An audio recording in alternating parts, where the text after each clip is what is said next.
साथियों नमस्कार, मैं हूं मनीष सोनी और आप देख रहे हैं ultimate profession.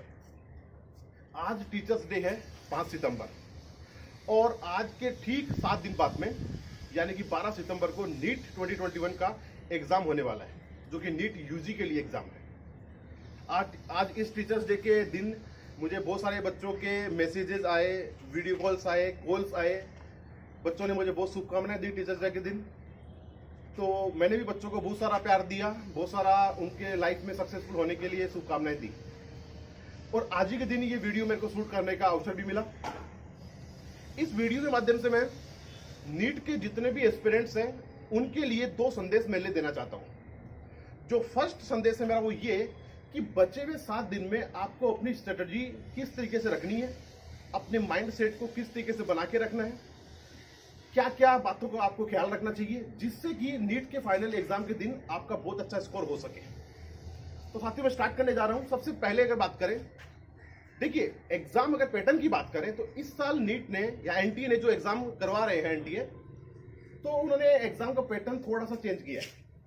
Change in the sense, अब आपके एग्जाम में 2 सेक्शन होंगे हर एक सब्जेक्ट के अंदर, section A and section B.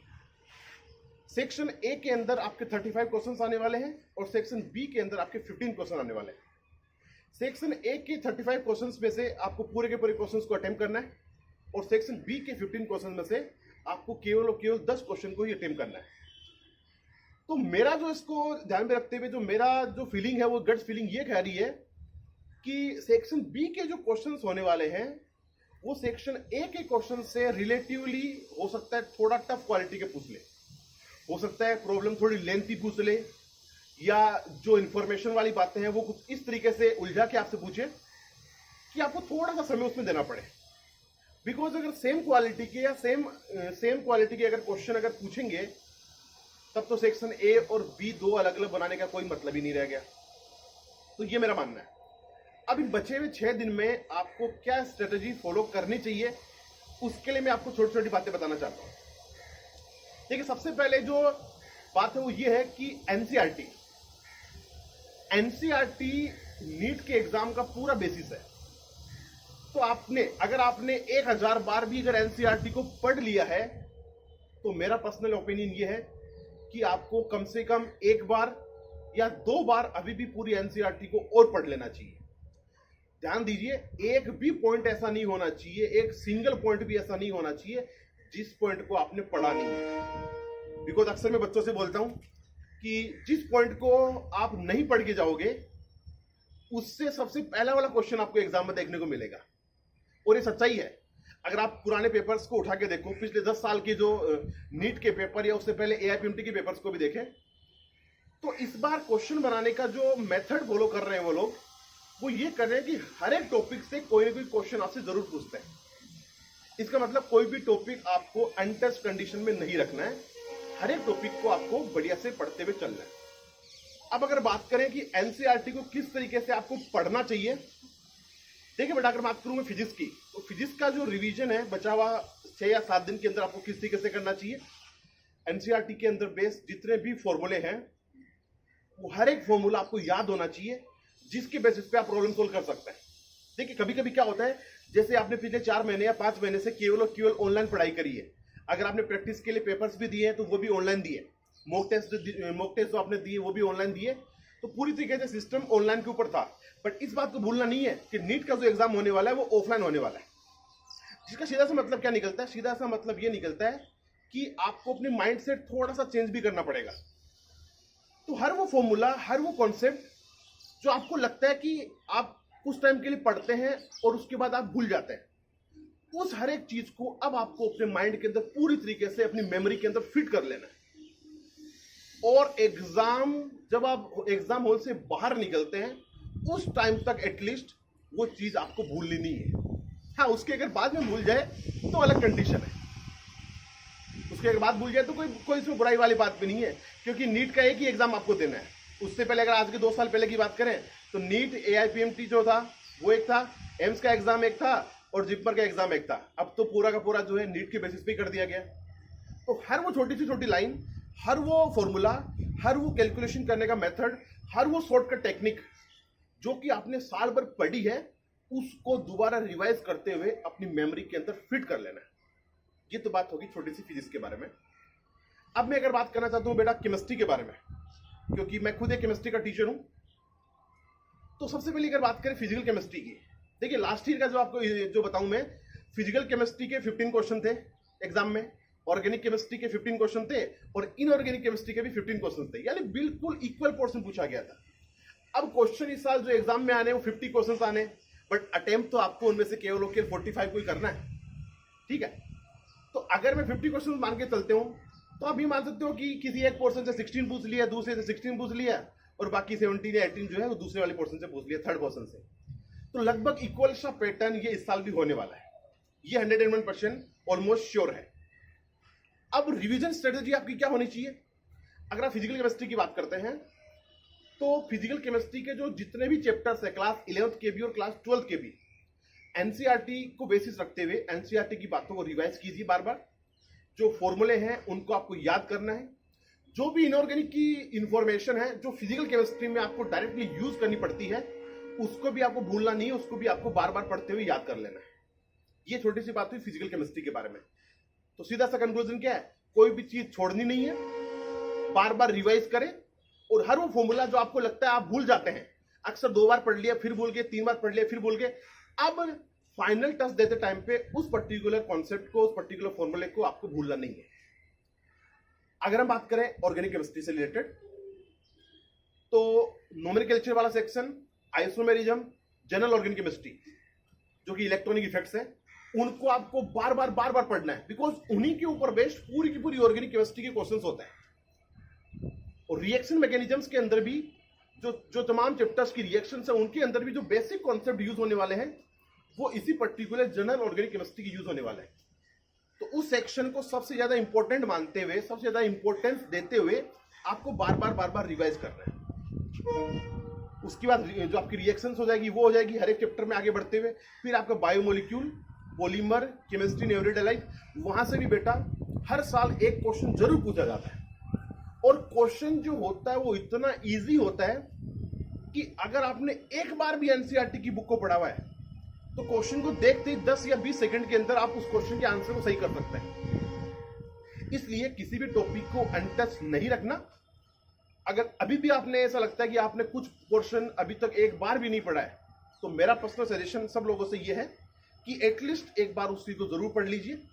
हो सकता है सबसे फर्स्ट वाली लाइन से ही क्वेश्चन उठा के आपसे एग्जाम में पूछ लिया जाए। ये बात है ऑर्गेनिक केमिस्ट्री की। बात करते हैं बेटा इनऑर्गेनिक केमिस्ट्री की। तो सबसे जो मेन चैप्टर है पीरियोडिक टेबल, केमिकल बॉन्डिंग और कोऑर्डिनेशन कंपाउंड्स। देखिए केमिकल बॉन्डिंग को आपको सबसे ज्यादा इंपॉर्टेंट मानते हुए, इंपॉर्टेंस देते हुए रिवीजन करना है, बिकॉज डायरेक्टली हर साल 4 क्वेश्चन या 5 क्वेश्चन डायरेक्टली केमिकल बॉन्डिंग से पूछे जाते हैं। नंबर 1 बात तो।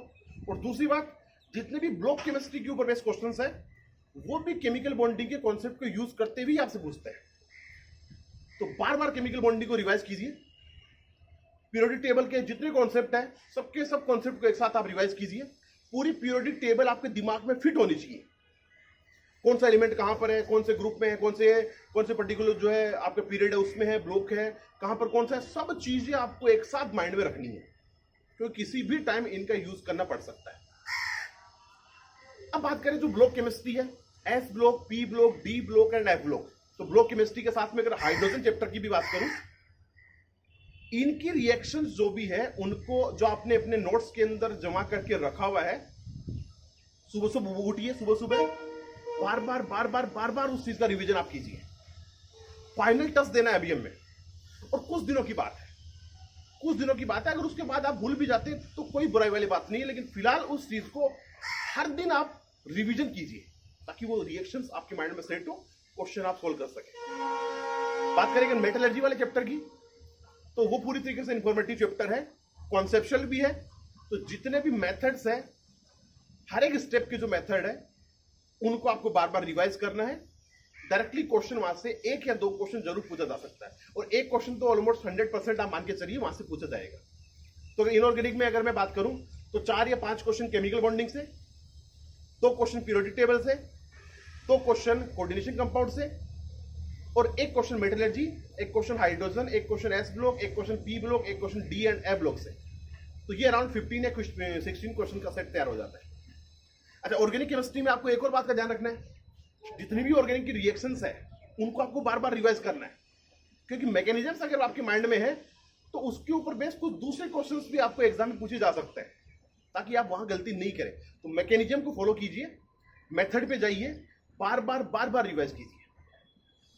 और सबसे लास्ट में अगर बात करें बेटा हम बायोलॉजी की, जिसके अंदर जूलॉजी और बॉटनी आपके 2 सेक्शंस हैं, तो वहां पर भी क्या है, देखिए बायोलॉजी का पेपर जितना पिछले कुछ सालों का हिस्ट्री रहा है उसके बेसिस पे अगर मैं बोलूं तो ऑलमोस्ट 95% या 99% जो क्वेश्चंस है वो एनसीईआरटी की लाइन आपसे एज इट एग्जाम के अंदर पूछ लेते हैं। तो एनसीईआरटी ही सबसे बड़ा जो महाभारत है बायोलॉजी के लिए। एनसीईआरटी की जितनी बुक्स है जूलॉजी की भी और बॉटनी की भी, बार बार आपको रिवाइज करना है, हर एक सिंगल पॉइंट को पढ़ना है। और जब आपने पढ़ाई करी थी और उस टाइम पे आपने जो एक्सप्लेनेशन अपना बुक के अंदर लिखा हुआ था, उसी एक्सप्लेनेशन की बेसिस पे चीजों को याद रखने की कोशिश कीजिए, बार बार याद कीजिए। जितने भी डायग्राम है, जितने भी साइंटिफिक टर्म्स है, वर्ड्स हैं, उनके ऊपर आप जो है ज्यादा फोकस कीजिए। और ये है बायोलॉजी पढ़ने का तरीका।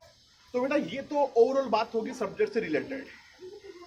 अब किस तरीके से, देखिए एक बात श्योर है, हम सब इंसान हैं, और जिस एज ग्रुप के बच्चे नीट यूजी का एग्जाम फाइट करते हैं वो 20 से 1-2 साल ऊपर मान लीजिए अगर वो ड्रॉपर बच्चा है तो, या फिर 20 के अंदर अंदर सारे बच्चे जो है इस एज ग्रुप वाले बच्चे नीट के एग्जाम को फाइट करते हैं।